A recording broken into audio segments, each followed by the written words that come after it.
Okay, that's LZ271 embroidery machine.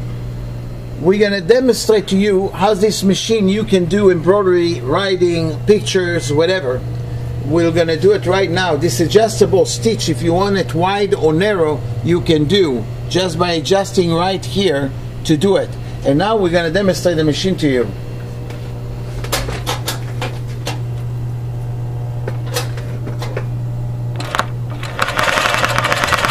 Okay, you can move it the way you want it, and you can follow any image you're gonna draw on that, or you can write on your own.